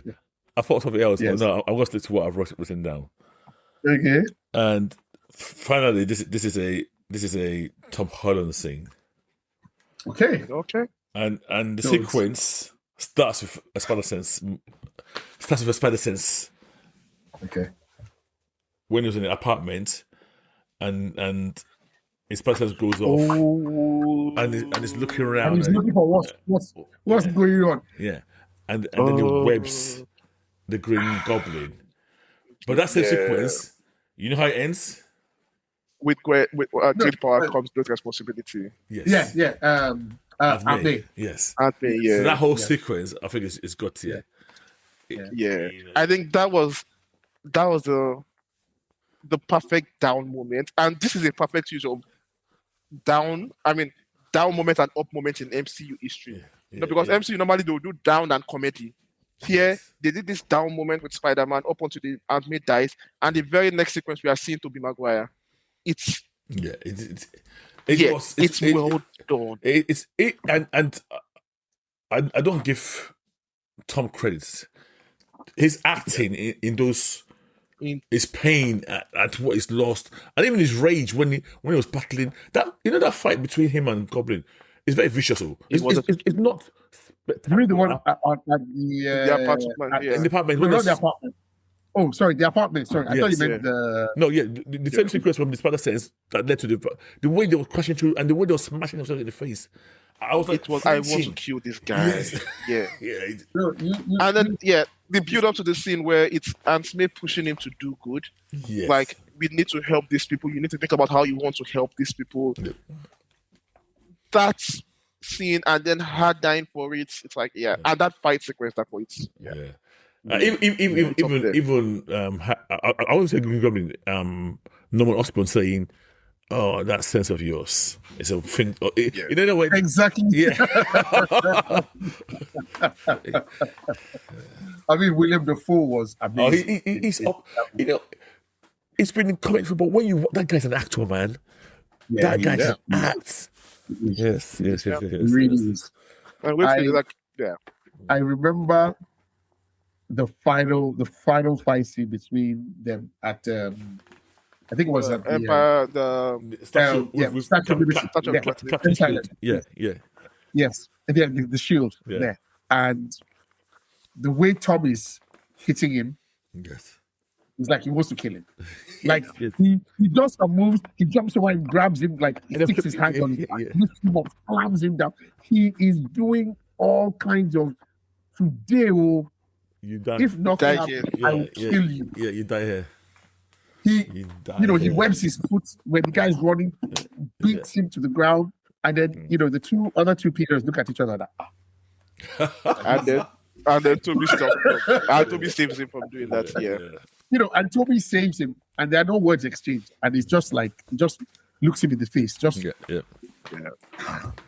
then that bastard still stabs Toby. I'm like, she only you have goblin inside your mind. You have goblin inside your brain. Somebody just saying you. Honestly, William Dafoe is a good actor. But I think that scene, it drives home the great power, great responsibility. Oh, yeah, heavily. Yeah, heavily. And from beginning to end, it's like this is what Spider-Man is about. the question I have about that scene, it's not I'm questioning the scene itself. I wonder how pre-planned that scene was, because the fact that Tom Holland Spider-Man, we never met Uncle Ben, so we've all assumed that movie already That happened. it's been told that already. It's been through that already, and it's Spider-Man. Yes. So it now removes the expectation of anything like that happening at all in that sequence. Yes. So when it happened, for once, even we comic book readers were caught unawares. And then not the kind of person you expect to get killed in Spider-Man. You would never have expected it. Like it's Aunt May. You don't kill Aunt May. And they did the double fake out. She's okay. Oh, she's talking. She's okay. She's fine. Yeah. So that scene, I'll give it to them. That's a really cool sequence. Okay. For mine, I'll go a bit different in terms of this. And this is this is one of the lower ones on my list. So I really liked it. Mysterio's first fight with Spider-Man. Which one? Where? The one where he actually uses the power of Mysterio, like we know him as Mysterio. Where he's used You see the cops coming out of the scroll, and it was in office space. It was not office space. The office space. Okay. The office space fight, where we actually see how dangerous a well-planned Mysterio can be, the illusions, the everything, and then it's having to rely on the what's it called, the spider senses. Yes. But it wasn't relying on it fully, so it was still getting hit. Yes. And it was still getting treated a lot. Like the power of the illusions in that scene, just as a visual sequence, I like that. It was Can I bust your brain? Yes. That is Mr. May, my second son. That's his favorite all-time Spider-Man scene.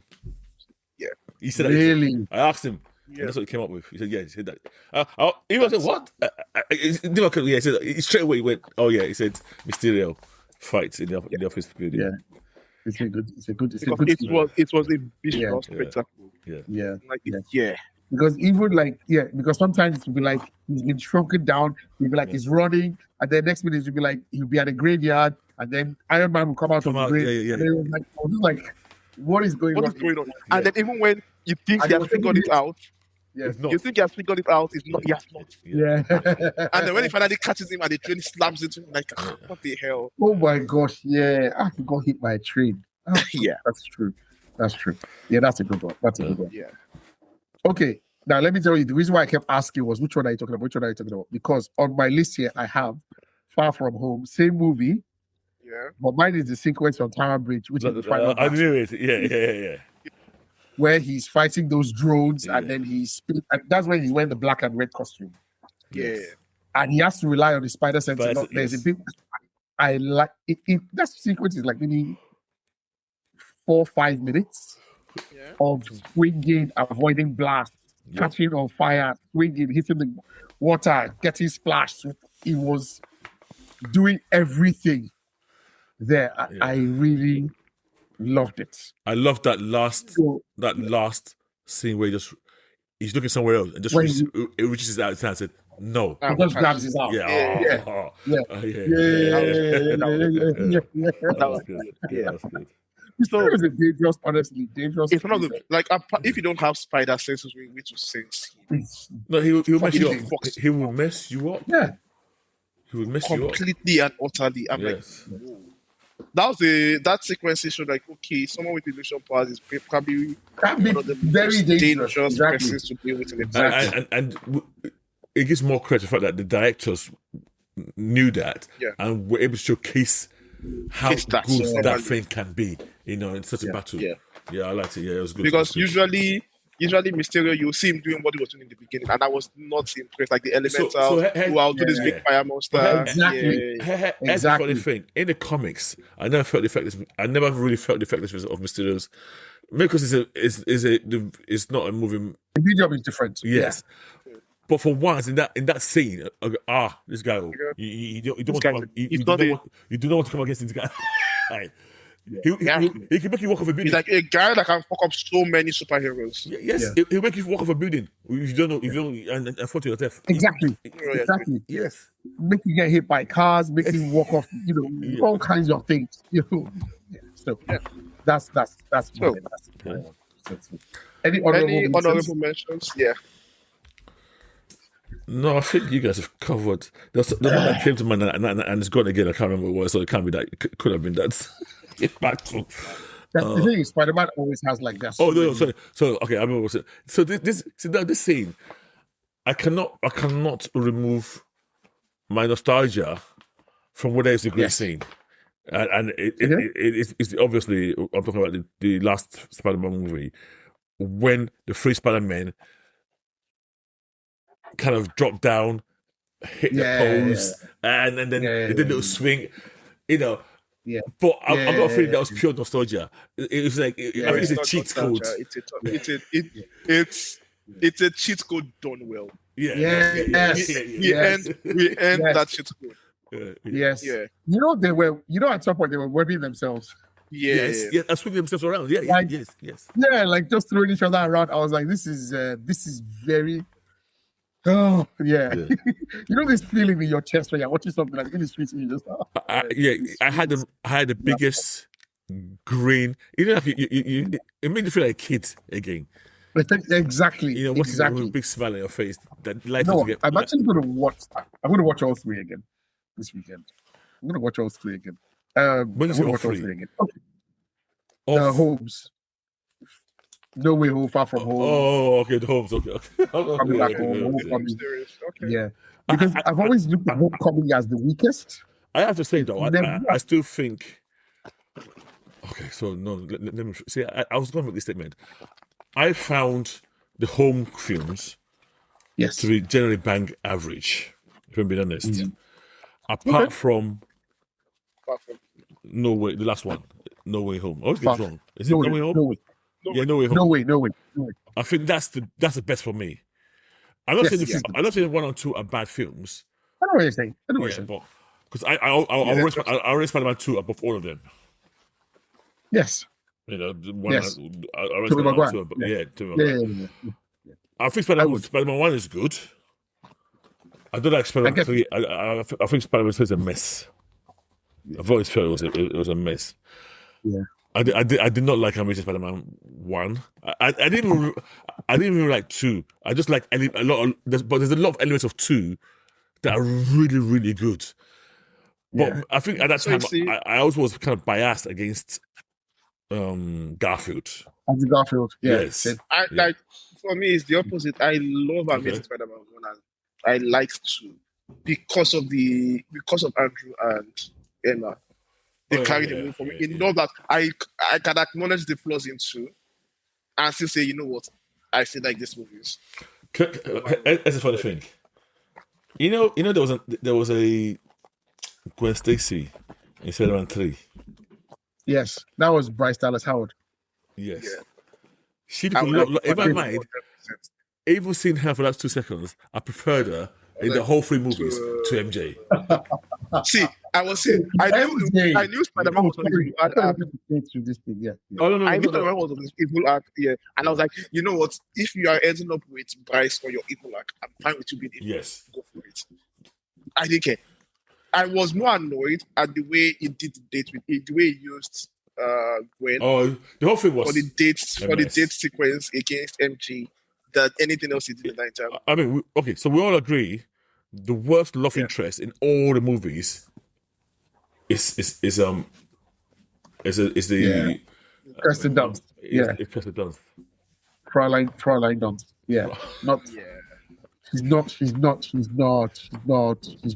They tried to.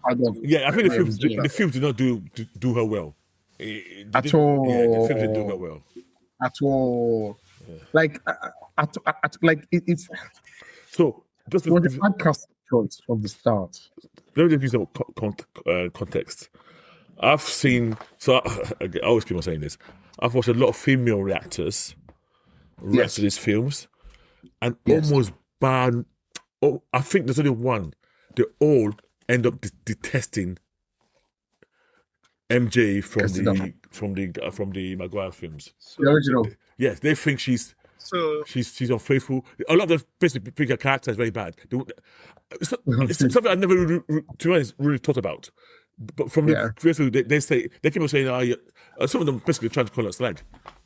That she goes after Yeah. Her riches running and away comfort. her running away from the altar. I was like, Yeah. Spider-Man 2. She doesn't. I'm yeah. like, no. She doesn't land well with ladies. I didn't realize that, but she doesn't come across well with ladies at all. And to be fair, back in that day, Spider-Man 1, Yes. she followed the same trope of the prom queen that the nerd is trying to catch. Oh, she was just. That they put, she's say that to me. that particular storyline is that I she's the never- prom queen that the nerd is trying to catch. She's out of my league kind of story. She's also a scream queen. You know that? Did you? I never. When you would watch a film, she's she's a scream queen. I never believed that. And then when I watched it, because someone mentioned that. Oh no, that she was known for being good at screaming. That's why they casted her. And I said no, she doesn't scream a lot. When you watch that film, she screamed a hell of a lot. She just didn't work for me at all. Yeah, She just did not work for me. But you're right. She's prom queen. She's also damsel in distress. She's a lot of tropes all rolled into one. Yeah. Build actress. Yeah. You know, I don't know. You know, and then it almost feels like she goes with him when she's at her lowest. I'll explain. It's when she's a waitress and not able to make her dreams that she's now like, I'm a you're bad. You know, Kex, exactly what all of these guys were saying. A lot of them were saying exactly the same thing. Yeah, she's just And at that point in time, we were made to blame Peter. Yes. For a lot of why she's not with him. Yes. Yeah. You know, and to be fair to her, she knew Peter was lying to her. Like from the end of part 1, and Peter was obviously lying. Yeah. So that informed a bit of her choices to stay away from him. That this guy, you are not ready to be with me, you are lying obviously about this. And then Peter also made that decision to walk away from her.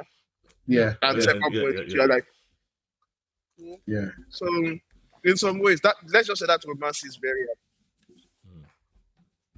I just always thought it was because even I remember this line where May in part one. Yeah, he called her. May is telling him that I remember the first time. I know you have a crush on this girl. Oh yes. In fact, I remember the first time she moved into our house. You were just a little boy. He said, May, is that an angel? Yeah. They've lived side by side for years. Yes. As neighbors, and you don't have a more like cordial relationship than I just. She was dating jocks now. She was dating jocks. Flash and Flash. Yeah, and something that changed my mind on that part because for me that was my first introduction to Spider-Man. Yeah. So it was like that was the template of it until I read the Ultimate Spider-Man books, and then we saw MJ in the Ultimate Spider-Man book. I was like, wow, as different as possible from what you would expect from MJ. But yeah. All right. So, Kex, any other notable mentions? Let me see. Oh, yes. So, Spider-Man Homecoming, the scene in the car with Vulture when he discovers that, when he realizes that Peter Parker is Spider-Man and they're going to the prom or whatever. and then he lets his daughter out, and then it's just him and Peter, and he leans back and he starts looking at Peter like, I know it's you. You know it's me. Because you saved my daughter, I'm not going to fuck you off. I have some business to attend to, but if you enter any of my business again, today, I think someone's rubbing against you. I think there's like some scratching. Yeah. I think either your wire or someone's rubbing against you. You can Against the microphone. Yeah. Yeah, so go on, Keke. But the way he threatens him so subtly, so menacingly, and you can see Peter is dead inside. Like, this guy's going to kill me. His heart has dropped because he's only just realized that the girl I love, her dad, is the villain that has been doing all this bad stuff. The moment he walks through that door and saw him, Tohara's acting in that scene was excellent. It's like blood drained from his face now. It's like it drained from his face. That whole my heart was beating me. That was like, that was a good thing. What kind of yawa is this? It was very tense. Yeah. So I like that. I like that scene in that movie. In fact, I think this guy was a very brilliant vulture. But, Oh no, he was great. No, he was great. Okay. So for my honorable mentions would be two scenes.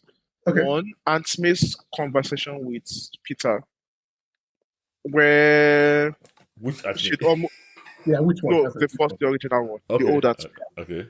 Conversation with Peter, where I can't remember what was happening there, but it was about heroism and how she's lost, how she doesn't blame the killer of Uncle Ben Oh anymore. yes. Yeah. Yes, and this was when Peter was at his lowest. I think it was just quit being Spider-Man and all of that, and then he has that conversation with her, and that's like a very touching scene for me. Okay. See, I like that particular woman that acted that old at me. I liked her a lot. I thought she was very, very maternal. yes, Yeah. I think she's still the best at me. I like the rest of them. But to be honest, I don't think it's been a bad at me in my mind. Yeah. I didn't really like Sally Fields. Oh, you I think did? she was okay. She was okay. The second one was wasn't Oh, really I there, liked but I like that. She was okay. I like But in terms of personality, I think the one I've resonated the most with is Toby's out there. Yeah. So that particular anime is like, Yeah. that's my that particular scene. It still stands out to me Okay. in there, and then also Spider-Man and Flint. Now I don't like this scene for a reason. Oh, wow. Okay. I like this scene and I don't like it. We've already gone over the journey of him guessing over the death of that he accidentally killed the killer. Then finding out that he didn't actually kill the right. He didn't allow the right person die. It's part of why I don't like that film. It's part of why I don't like that film. Yeah, and then it's now a completely new person that does it, and then he has to go over that particular cliff of I'm going to kill you, and then I learn you're a good person, and I have to pull back my anger after talking that way. Yeah. It's like it's a really strong sequence. It's just all back bites. Yeah, I didn't get it. I think what you are saying, I'm guessing what you are saying more than what they were trying to convey in that scene. If that makes any sense. Yes. Like I get it. I can't get it. I get what you mean. When you are saying this now, it makes sense. It would have been sweeter if they had done it that way, but it didn't hit me that way. Like, Yeah. So this is the guy that actually did the killing. Yeah. Now I have to forgive him. Yeah, because to me, when I watched it, I was thinking it's almost like they were undermining what Spider-Man. originally happened. Yes. Yeah. So I did that at all, and then in the end, they not brought that guy back. Okay, that guy was there. It was to me, it's the whole Spider-Man 3 of Toby. It's a mess. It's a mess. It was a It's just a big mess. Yeah. Yeah. It's a real. It feels like so much ended up on the MCU floor or something. Because I mean, later we heard about all that he was forced to do. He was forced to put these people in, forced to do that, and all that kind of stuff. Yeah. But even the way it ends is almost abrupt, right? He goes to see Mary Jane. She's singing at the club. You know, after everything, after Harry died, after all of that, after the fought Sandman, he goes to see Mary Jane. She's at the club. She's singing, and he holds out his hand to her. And you know, he reaches out to her and she puts her. And I was like, that was it. I was like, so this trilogy, you're just going to end it like this? I didn't remember that part. If you remember that part, you just I didn't remember that part. I don't remember that part. That's literally the last thing in the movie. Yeah. So yeah. Cool. Right. But it's funny. I'm looking at the list we mentioned, the original 9 we mentioned. Gwen Stacy and Andrew, they take a big chunk of it. Yes. Yeah. They take like 4 different sequences, or in total, out of 9 sequences, Amazing Spider-Man had 5. Okay. What's it called? The home series Spider-Man Yeah. had 3, Okay. and Interesting. And yeah, Maguire- and only Maguire had one for Maguire. That's the trend Spider-Man scene. Yeah. Can't be right. I'm not surprised. I'm not surprised, I'll, really. I think I might challenge Maguire getting 1 and Hope getting 3, but okay. Yeah, Maguire getting 3. Okay, let me put it 3. Okay, Maguire getting 1, Home getting 3. Oh my! Yeah. I might get 4 because we are adding the sequences from Far Yeah, From Home for Andrew. From No Way Home, which is Wait, all of them. Okay. Andrew. Yeah. For Andrew as well. That particular sequence ties up his own storyline. Yeah. It does. Yeah. All right. Cool. Anything else I want to cover? So yeah, a quick question before we round up. It's how do you see this? How do you want the new Spider-Man movie to end? What do you want To the end. new Spider-Man? Okay. First of the movie is 2 hours 30 minutes. It's the longest Spider-Man movie. I read that. That's Yes. good. So that's very good. I Yeah. want my first ask is a great Spider. I just realized I love Spider-Man Sense sequences. A great Spider Sense sequence. Yes. What on this point? Do you know pop quiz? Yes. There's a scene in a movie where Spider-Man has his Spider Sense and it's shown exactly like the classical comic depiction of his Spider Sense. Is that where he's grabbing his head and this thing is like, Doctor Strange. Yes. oh, sorry, you wanted to ask which movie was Yeah. Yeah, he's right. It's Doctor Strange. Yeah. Yeah, sorry. I don't think a lot of people caught it. Trailer. Right. Yeah, I love that. Yeah, so Yeah. I want a good Spider Sense scene in this new film. I suspect where he's holding his head and he feels like things are vibrating in the trailer might be where his spider sense is going crazy because he's new things, right? Yeah, of course. Spider sense. Actually, you're right. That must be Spider Sense getting out of control. Yeah, you're right. Yeah. So how do I want it to end? Today, I think I know what you're asking me. Do I want his friends to remember who he is? Yeah, I do. you do. I don't think. Or let me put it this way. Let me try to rephrase. What do you want the movie to be about? What I want the movie to be about. Yeah. Today I'll never get it because this No, one. what are you looking? Yeah, because like Spider-Man 3, it was about him coming to learn the lesson of great power, great responsibility, the sacrifices he has to make to become a hero, and what he had to give up everything. Yes. To become a hero. Okay. Now, in this movie, where do you go from there, basically? Okay, I've got my answer. I'll let Kev. Okay, let that one. Go ahead, please. When you asked that question, I had no idea. But the more I'm thinking about it, I think at the end of this movie, I want Spider-Man to be established as a street level hero. I want him to give in to the fact that my life is not one for my friends, so I don't want him united with his friends. Or if they are, even if you united with Peter Parker, I don't want them knowing his secret identity anymore. Okay. All right, go on. And I want, when I say I want him to establish at street level, I want Daredevil in it as well. But we know Punisher's in it already. So I want his credentials now to establish fully that I'm a New York friendly neighborhood Spider-Man, gritty. I'm still suffering. I've tried to get my friends back, but I've not gone all the way back. They're not going to know my secret identity. Oh, so you don't want them to remember? No, I don't want them to remember. So I want him to reestablish ties with them. Yes. Possibly get Ned back as a friend. Yes. And maybe MJ starts trying to flirt with him, but he kind of keeps her as what's that phrase? Friend zones her.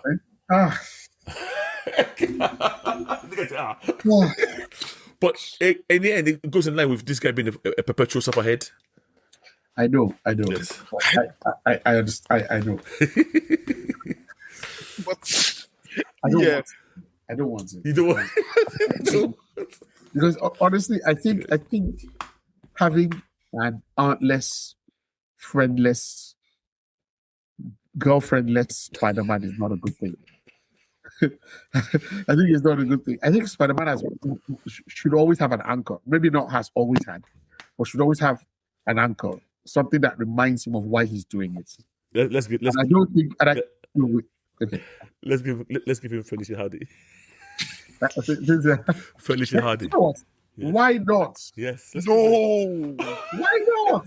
No. Black Cat in the house. No. Wait. Have we had a Gwen Stacy in this universe? No. We've not. No. Okay.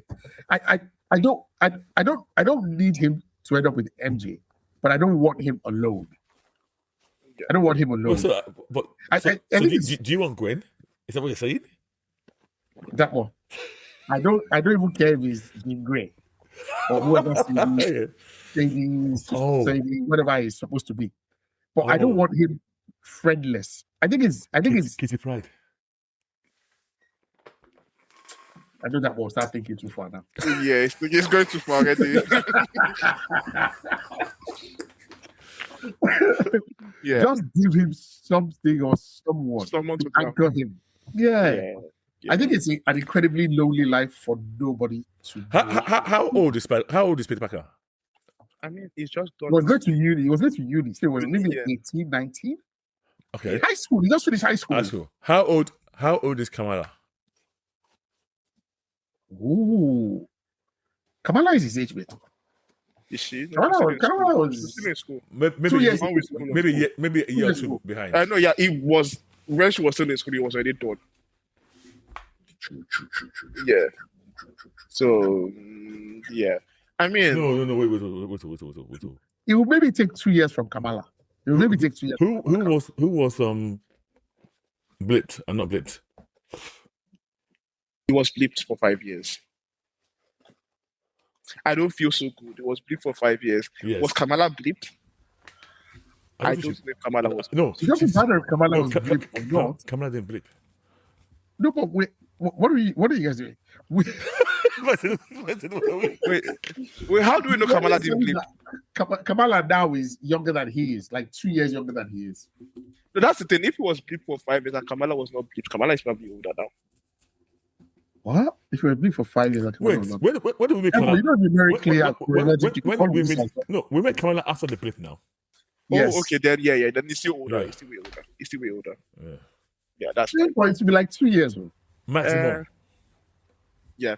Well, But the thing is, no. If he goes with Kamala, then he cannot be street level again that much. Wait, the gap is not that big. Sorry, I just realized something. The post blip when we met Kamala and when we met Spider-Man was not No Way Home. Was literally this guy was still in high school because he had to take his exams. Yeah. The gap is not even that big. No, it took. When they blip back, so I'm talking about far from home. Yeah. It's the same time period as the Far from home is Europe. Yes. He was still in secondary school. Yeah, because he came back. Kamala came out after No Way Home. After he came out after No Way Home? No. Yeah. Yes. Yeah. Kamala came out after No Way Home. Yes. Miss Marvel was after No Way Home. Oh. Miss Marvel was after No Way Home. Oh, okay. Yeah. Okay, so 2 to 3 years gap maximum. Yeah. Yeah. It's not that So, much. what your consensus is that you don't want Mary Jane and MJ to remember? No, that's that one. Yeah, that's me. Yeah. Keke, do you want them to remember? I want him back with his friends. But do you want them to remember? They don't need to remember. It's fine. I just want him back with his friends. Okay, so you're on board with me then. I just want him back with his friends. Honestly, it's difficult. I find it like this. It's difficult watching him like this. I find it very, and it's been like this for 2 years. I mean, I don't know if they've told it that it's been like this for 2 years and it's been moving on. It will be easier to die. What does moving on mean? What does moving on mean today? Moving on in that He's made new friends. Yeah. He has a steady future. Like maybe he has taken his exams or something. He has a job. He's moving to a new university or something. Wait. I bet you that he doesn't have new friends in this. He doesn't have. Yeah, that is where it's going to be. So that's what I'm saying. So you cannot move on if the years are counting, but you're not doing anything. Maybe So that's what I'm saying. It would be. I would have preferred the story if it was that he was moving on. with his life. Yeah, with his life. That his life yeah. is progressing. If he has no in a new way. friends, that's bad.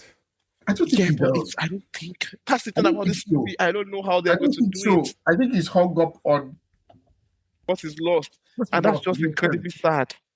I think it's. I think it's borderline. No, okay, okay. And I really hope that's not the case. Yeah, I can't. Okay, there's one reason why I don't think that's the case, and this Okay. reason doesn't make sense. Even if I was to say, I don't think it would make sense. Okay. In the trailer, the scenes between Peter and the Punisher, where he's Yes. trying to go home and making those little Yes. quips. Yes. That Yes. sounds too happy of a person to be a person who's got no friends. Makes no sense. That might be his No. only- That's his I get, creepy but that way. might be That's his only how he- life. His only creepy. I mean, Oh, Andrew was Jesus. creeping all through all the people he was killing. Yeah. So But that is specifically the way he even manages His pain grief. and conflict and yeah. discomfort. And I can see him creeping like that. And when he gets home to remove his mask, after collecting the key to the city, and he gets home, he now removes his mask. I look at his apartment. There's nothing there. There's nothing for him to do. Did you see his body? He had bruises all over his body. Yeah. No, I didn't, what? When he's sitting beside the washing machine and it's washing his body is bruised. He has purple patches everywhere. I would really like it if he had moved on, if he had gotten some measure of closure. But then I know, as from a narrative standpoint, you don't want to introduce characters like that into his life at the beginning of the movie because you just want the audience to hate them and want them replaced with Exactly. the old guys back. Exactly. So you're Exactly. setting them for failure immediately. Yeah. But I also want this guy, like, it's been 2 years. I can guarantee you, in that movie, somebody be shagging MJ. MJ. Yeah, she has a boyfriend. We saw We saw her kissing someone. Was he kissing or she was with somebody? Yeah. We were very flirting Yeah. close together. I thought she had a boyfriend or something. Okay.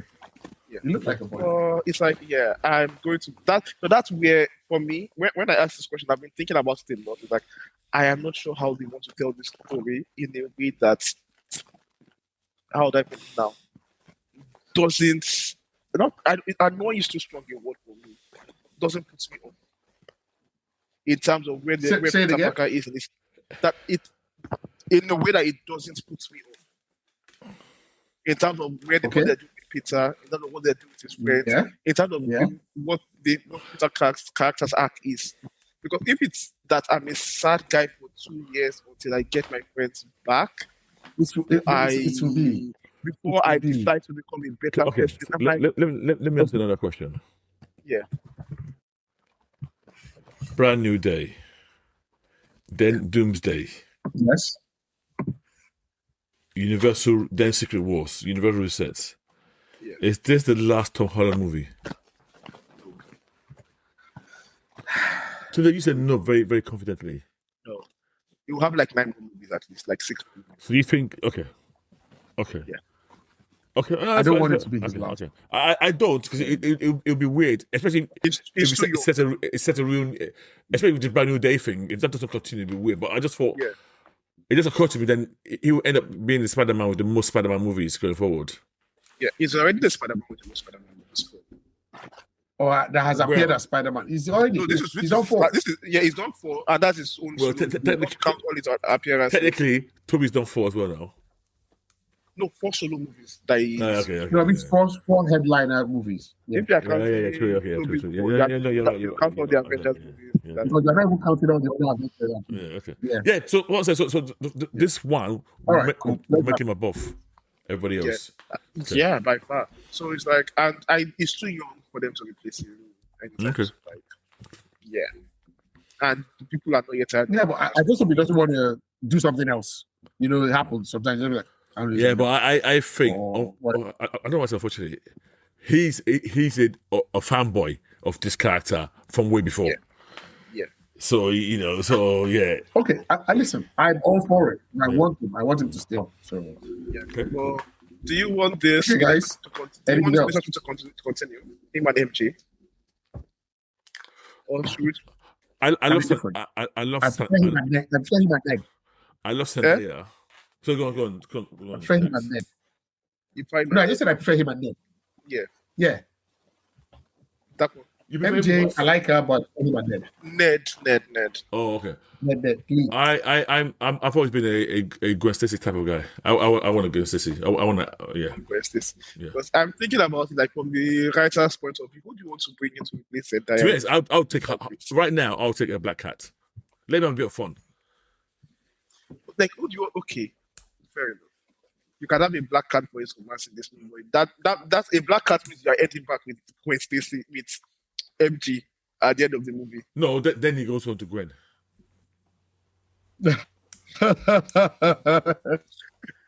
I find it very difficult to see this particular movie series moving on from Tom and Zendaya. Well, because they're in a real life relationship. Yeah, and they're invested in it's not even just a real life relationship, but even the relationship in the movies. People are invested in that. Okay. But let's see how they play the movie. Yeah. And yeah, that is all from my side. Any other points or things you are looking forward to? I think that's it for today. Nah, nothing to cover today. That's been a good one. Yeah. Okay. Today, do you want to say our goodbyes? Yeah, so that's it. Let us know if you think we've missed any of the iconic Spider-Man scenes. We had 9, from Gwen Stacy dying to Spider-Man versus the Sinisters in Aunt Smith's house to Mysterio. And funny enough, most of these sequences have been the emotional sequences of Spider-Man, which is why Spider-Man has been a very strong character for us all. But yeah, if we've missed anything here, let us know. And let us know what you think about it. Yeah. Exactly. And also let us know what you think about the upcoming Spider-Man movie. What do you want to see? What don't you want to see? How do you Yes. Are you a sadist that wants him lonely? Yeah. Do you want him happy? You want him happy? Do you want him back with his friends where he validates everything he did last movie? But yeah, let's hear your thoughts on that. But until then, see you next week, and we'll continue to celebrate the victory of Arsenal over here. Thank you very much, Dapper, for showing it in the Arsenal jersey. Yeah. Thanks, how are you? Guys, subscribe. Thank you guys for listening once again. Oh yeah. Thanks guys for listening, and we will see you later. And this has been a very great Spider-Man discussion, and we out. Boom, boom.